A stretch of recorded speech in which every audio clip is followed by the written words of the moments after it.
Hello, and welcome to the first episode of Metro TV Talk. I'm Lisa Weidenfeld, the TV editor for Metro, and joining me is Ned Ehrbar, our Hollywood correspondent. Hello. So Metro TV Talk is just going to meet once a week to talk about what's been going on TV that week, what's worth mentioning, what new shows we think are clicking, and what new shows we think are probably not going to stick around for too much longer. So to start things off, let's go with one of the big hits of the season so far, How to Get Away with Murder, the new Shonda Rhimes program that's also co-created by Pete Nowak. Ned, how are you feeling about that show? I am enjoying it, definitely, although I do take issue with a couple of things on the show. One is the lead, Mr. Enoch, who's actually British and from the Harry Potter series. His American accent kind of sounds like a robot trying to sound like a human being sometimes, and I find that a little off-putting. But I can get past that for the show itself because it's fun and twisty. Although I do also take issue with how it sometimes seems to expect its audience to not be very good at keeping up with what's going on, like when they flash back to things that happened earlier in the episode, as if to say, did you forget about this clue? And I kind of feel like TV audiences are smarter than that now. Yeah, the flashbacks are really heavy, especially to the actual murder cover-up.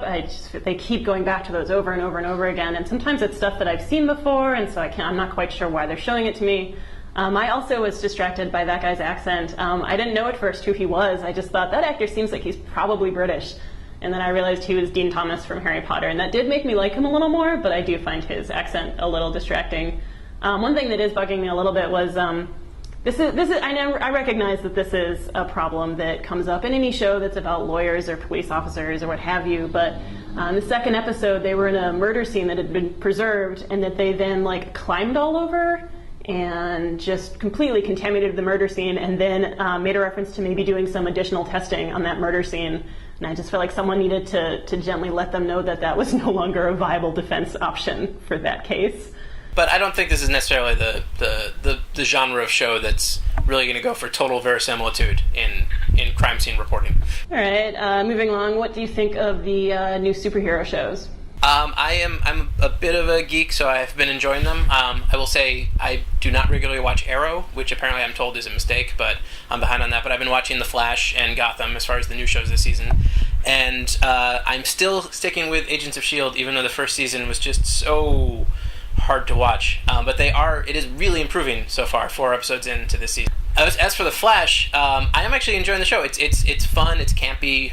Grant Gustin makes a charming lead. I find it a little weird that Warner Brothers and DC would have announced that 4 years from now there's going to be a movie version of The Flash with a completely different actor. It seems to suggest that they don't have a lot of confidence in the show, but then again, these fun DC TV shows tend to start with low expectations and then last for a decade, like Smallville, or Arrow has just kept going and going. So I wouldn't actually be surprised if the TV Flash works and the movie Flash never actually happens. Yeah, that did seem like such strange news. And the show, it was 2 weeks after the show premiered. It seemed like sort of a knock against them in some way. But he's totally good. The show has been getting good reviews. It seems like people are watching it. Why not use him? I don't know. When Smallville was on, you're right that they tried to relaunch the Superman movies with someone else, so I guess this is not that unusual. Should I be giving Agents of S.H.I.E.L.D. another try? I watched the first season and I got so frustrated. No. I at a certain point last year I was hate watching it, but this season I'm honestly I have to say it's turning into the fun show it was supposed to be to begin with. Okay, and you're liking Gotham? I am. It's more of a guilty pleasure because it's kind of ridiculous and over the top. But I feel like I've been following Ben McKenzie from the OC to Southland to this, and I just have such affection for it. I just imagine he's playing the same character across all 3 shows. But it's a silly show. Jada Pinkett Smith is just devouring scenery left and right.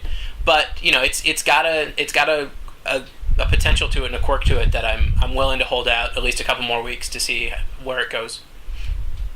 Okay, that seems fair. I like the idea that Ben McKenzie's character is just the same guy, and all three universes are actually just the same universe. So, it's some sort of weird world where he can be a tough kid from Chino, but also a police detective in a fictional city. Yes, but in between, he rose in the ranks as a rookie LAPD officer. Yeah, that's how he got his start in detecting work, was when he was in Southland. All right, let's try something a little lighter. What do you think about this season's new comedies? I am actually really enjoying A to Z. I find it really charming. I think the two leads work great, as tiny as they are. The only issue I really have with it is, for this and for a lot of other sitcoms, I don't understand why everything has to be narrated now.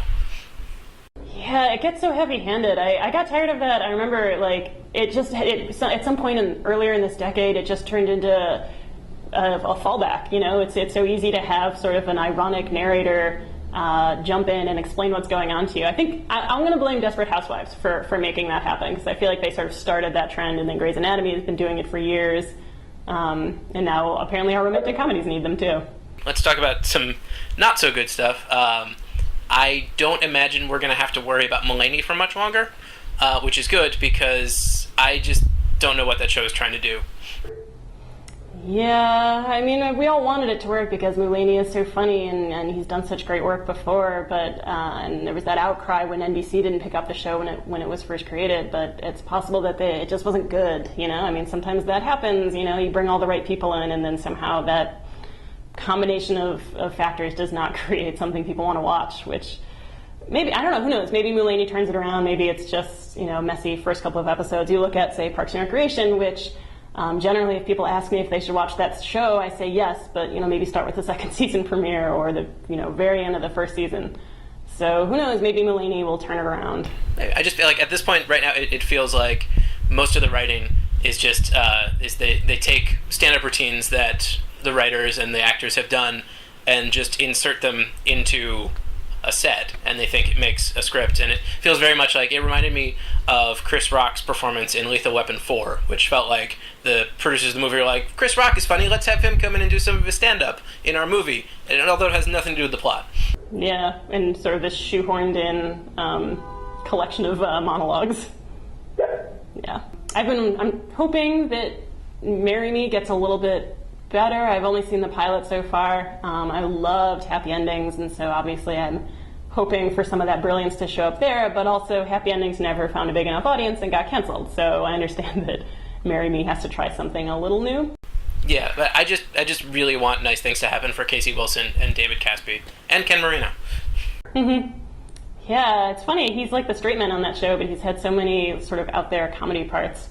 So I've just watched the pilot for Jane the Virgin, which I really enjoyed. I heard about the premise of that show, and I think a lot of people heard the premise of that show and thought, really? I don't know if that's going to work. But it's actually it's good. It's funny. The characters seem real. You know, other than the ones who are sort of set up as villains. It's, you know, it reminds me a lot of Ugly Betty, which I hate to go so easily to that comparison because that's also a show that had a Latina woman as the main character. But I think it shares some DNA with it. You know, it's got that same sort of arch, campy telenovela look to it. It's a little surreal. You know, it doesn't feel exactly like real life, but they still fit in a lot of like very real seeming emotion in it. How are you feeling about it? I was completely charmed by it. I think Gina Rodriguez is adorable and very funny and a lot of fun to watch. And I love the rest of the cast seems like her mom is great. And I feel like they dealt with the absurd premise. I like that they got it out of the way right up front and said, like, this is the world we live in.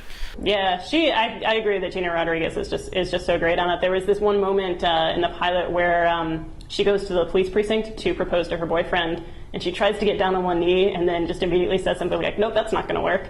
And it was just sort of this very self-aware, funny little moment in there, and I love the show did a few things like that, all of which I thought worked really well. That they're sort of like dropping in there, so it doesn't take over the show, but shows that these people are self-aware, you know? Well, I think that's what we have for TV Talk this week. That's what I'm thinking this early in the season.